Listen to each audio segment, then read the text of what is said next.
9th का cell यानी कि स्ट्रक्चर ऑफ सेल्स पढ़ने जा रहे हैं।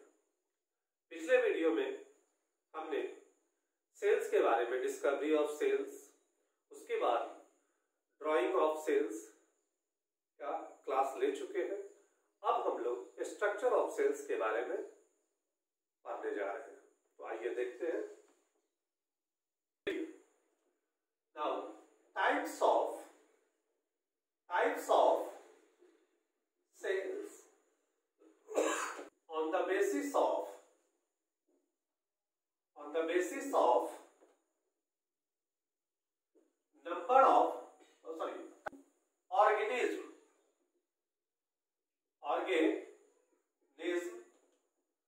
on the basis of number of sales यानी कि दो टाइप्स हैं। पहला यूनिसेल्यूलर ऑर्गेनिज्म। यूनिसेल्यूलर ऑर्गेनिज्म किसको कहते हैं? तो ध्यान दीजिए कि यूनिसेल्यूलर वैसे ऑर्गेनिज्म जिनका पूरा शरीर जो है एक ही सेल का बना हुआ हो।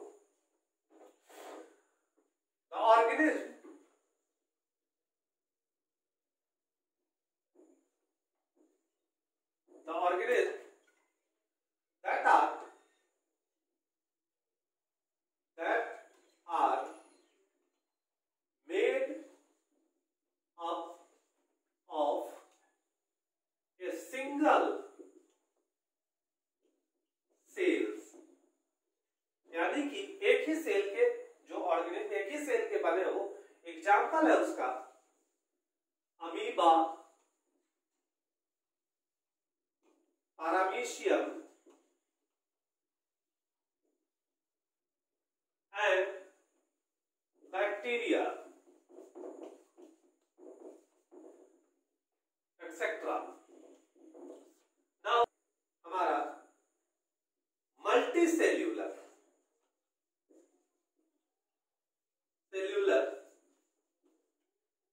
Organism,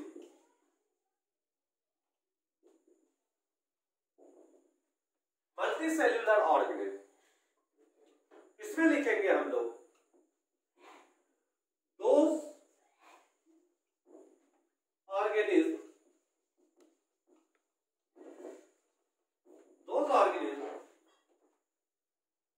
which are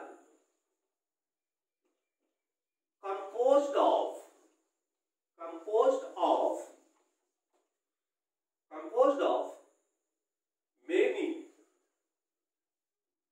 cells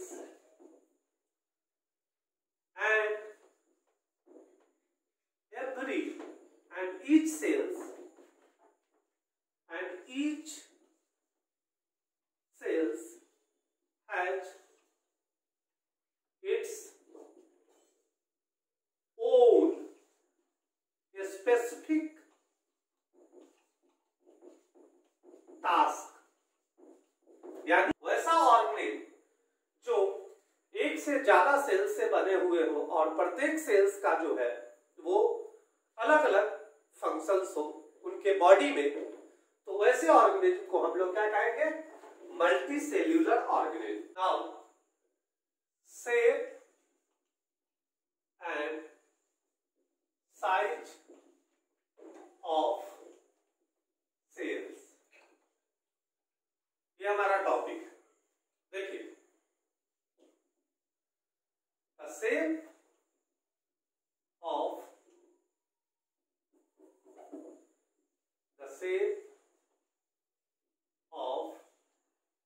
cells varies. The shape of cells varies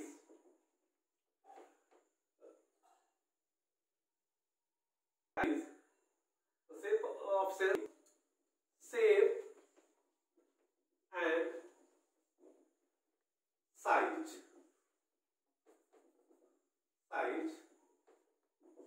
Example: some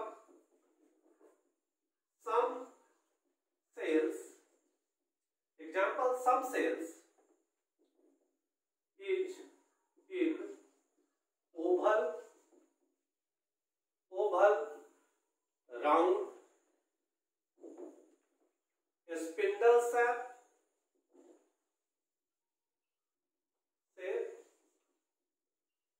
and some are totally irregular. Example, irregular cells का एग्जाम्पल है nerve cells. The size of the cells also varies. The size of the cells also varies in different organisms.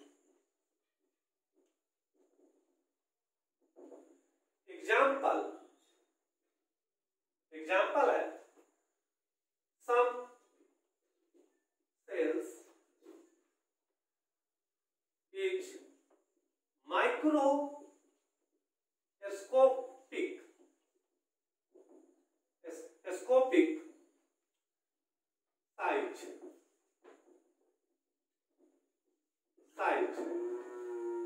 size, such as RBC. दूसरा example है some cells are macroscopic. इसका जैसे such as nerve cells.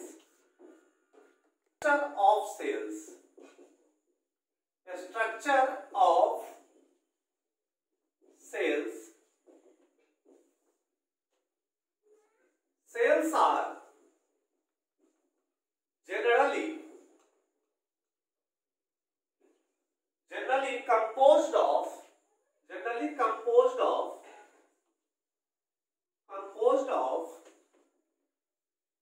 three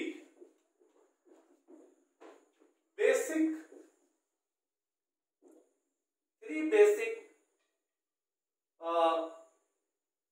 unit or components.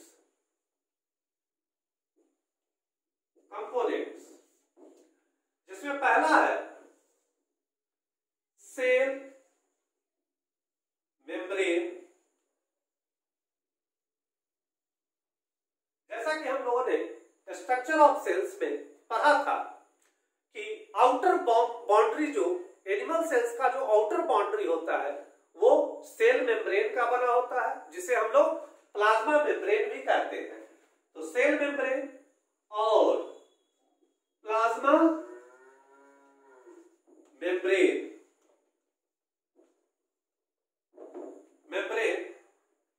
And cell wall. Okay. दूसरा हमारा है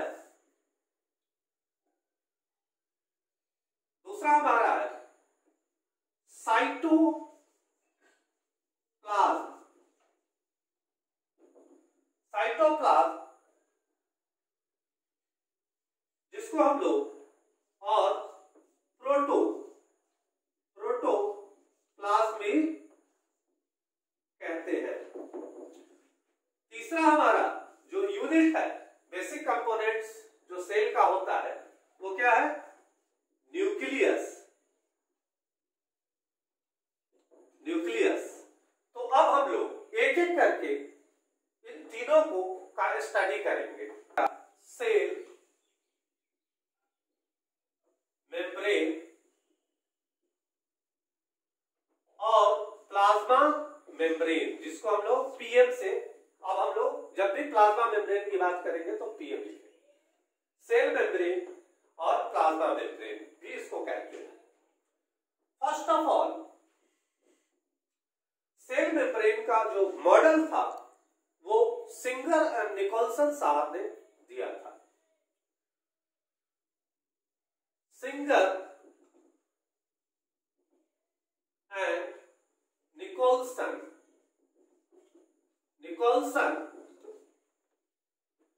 gives a fluid mosaic model of plasma membrane। इन्होंने जो model दिया उसका हम स्ट्रक्चर यहां आपको बता के दिखाते हैं।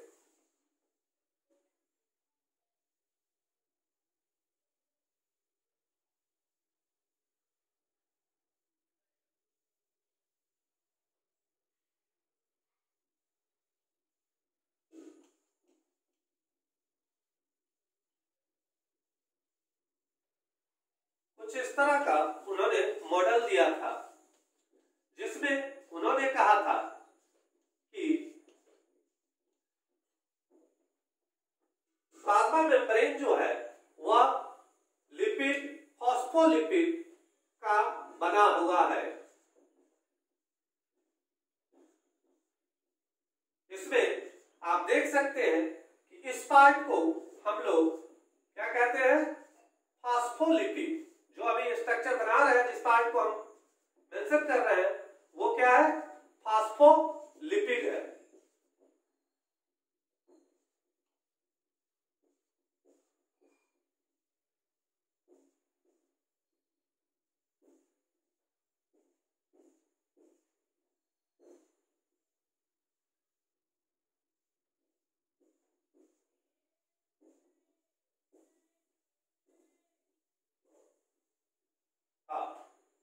इसमें उन्होंने बताया कि ये पोलर रीजन है, पोलर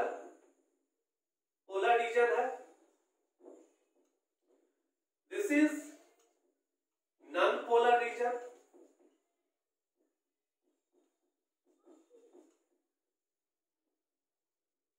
है। ये जो पार्ट है आप देख सकते हो कि ये जो पार्ट है, दिस इज इंट्रिंसिक प्रोटीन का बना होता है, और दिस इज, ये पार्ट जो है, दिस इज एक्सट्रिंसिक प्रोटीन का बना हुआ है। यह पार्ट जो है, दिस इज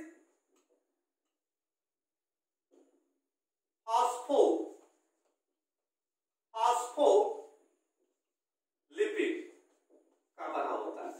तो हमारा जो प्लाज्मा मेम्ब्रेन है, सेल का जो प्लाज्मा मेम्ब्रेन है, सिंगर एंड निकोलसन साहब ने सजेस्ट किया कि वो कुछ इस तरह का दिखता है in microscopic level. Plasma membrane is a covering of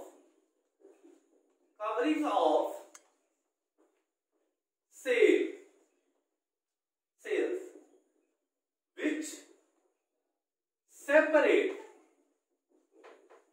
separate the inner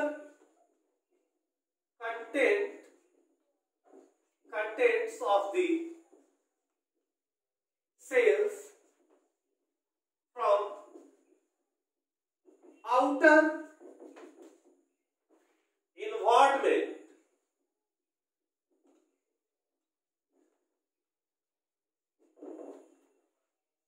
बच्चों एक चीज और जान लीजिए कि प्लाज्मा मेम्ब्रेन आर लिविंग। ये क्या होता है, लिविंग होता है। It is a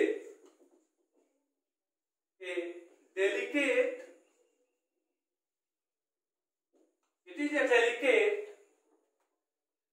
elastic elastic, it is a delicate and elastic and very thin. It is a selectively permeable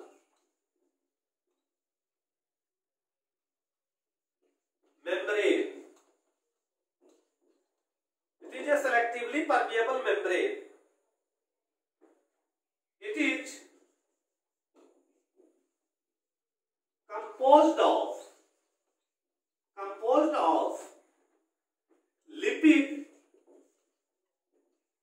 and protein. ये किन चीजों से मिलकर बना हुआ है? Lipid and protein. Cell membrane यानी कि functions of cell membrane as it is, जैसा कि हमने पहले लिखा है कि cell membrane is a selectively permeable membrane. As it is selectively permeable membrane, it allows the flow of limited substances in and out of the cells. दूसरा structure है cell wall. तो पहले हम लोग सेल वॉल का structure यानी कि macroscopic structure देख लेते हैं. तो सेल वॉल कुछ इस तरह का बना होता है.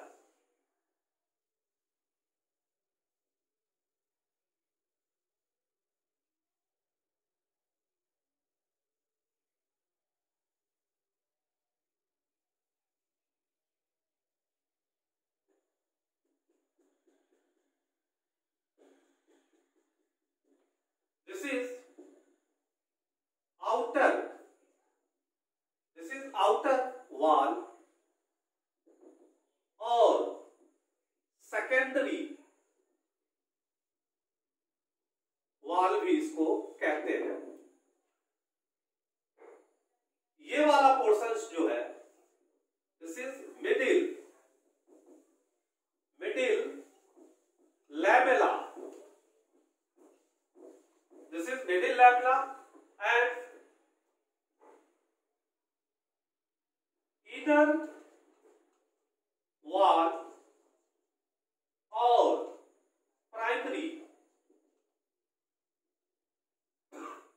वॉल भी इसको कहते हैं. नाउ अब हम लोग देखते हैं कि इसके अबाउट जानने की कोशिश करते हैं. Cell wall is non-living part of the cell या non-living part होता है सेल का. It is thick and freely permeable. ध्यान दीजिएगा, प्लाज्मा मेम्ब्रेन जो होता है वो सेलेक्टिवली परमिएबल होता है, लेकिन सेल वॉल जो होता है वो फ्रीली परमिएबल होता है. It is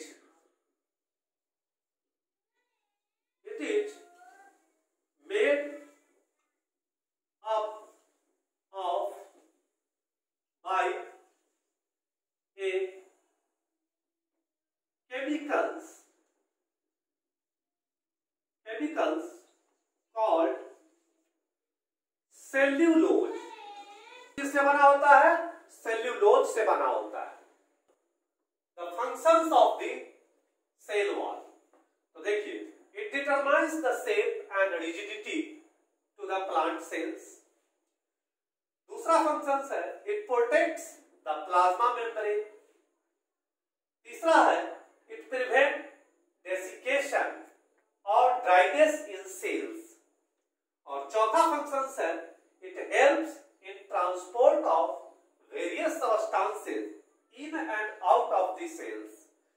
जैसा कि हमने कहा था कि यह फ्रीली परमिएबल है और सेल मेम्ब्रेन सेलेक्टिवली परमिएबल है, तो ट्रांसपोर्टेशन ऑफ मटेरियल्स में इसका भी हेल्प होता है.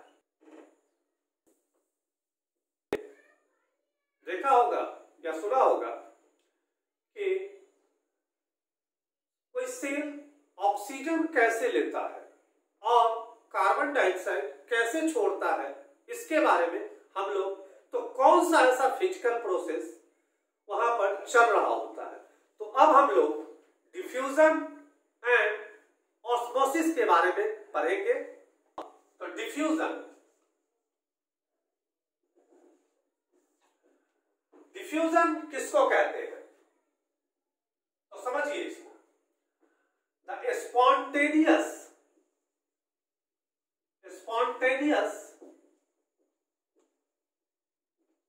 movement, the spontaneous movement of substance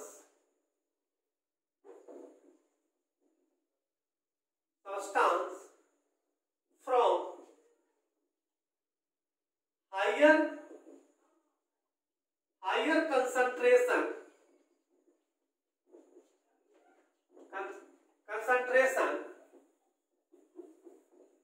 concentration to lower concentration। ठीक है कि spontaneous movement of a substance from higher concentration to lower concentration। Example है carbon dioxide and oxygen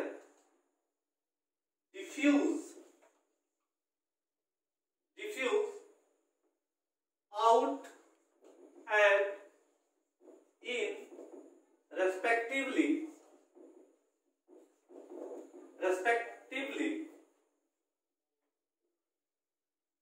by the process of diffusion। Diffusion के आप बहुत सारे example भी अपने सराउंडिंग में आपने देखा होगा। अब हमारा टॉपिक है ऑस्मोसिस। ऑस्मोसिस कहते हैं किसको है? The movement of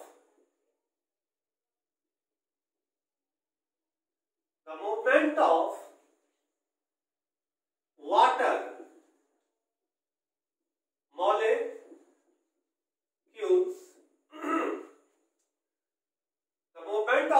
molecules through selectively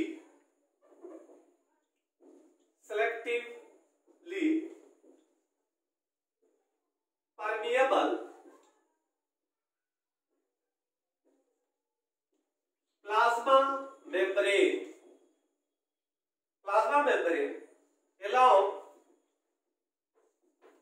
along the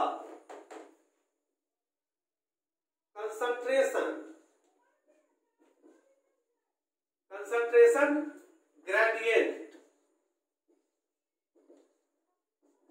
हम लोग आगे के टॉपिक में कंसंट्रेशन ग्रेडियंट्स के बारे में समझेंगे। Concentration gradient on the basis of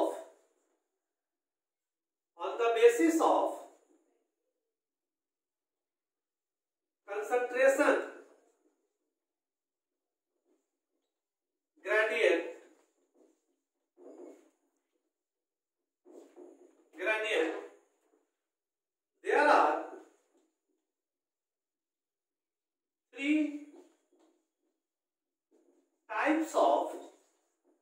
there are three types of solution, जिसमें पहला है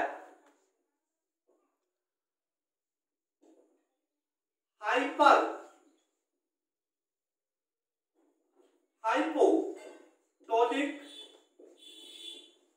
सॉल्यूशन, दूसरा है आइसोटोनिक सॉल्यूशन और तीसरा है हाइपरटोनिक सॉल्यूशन।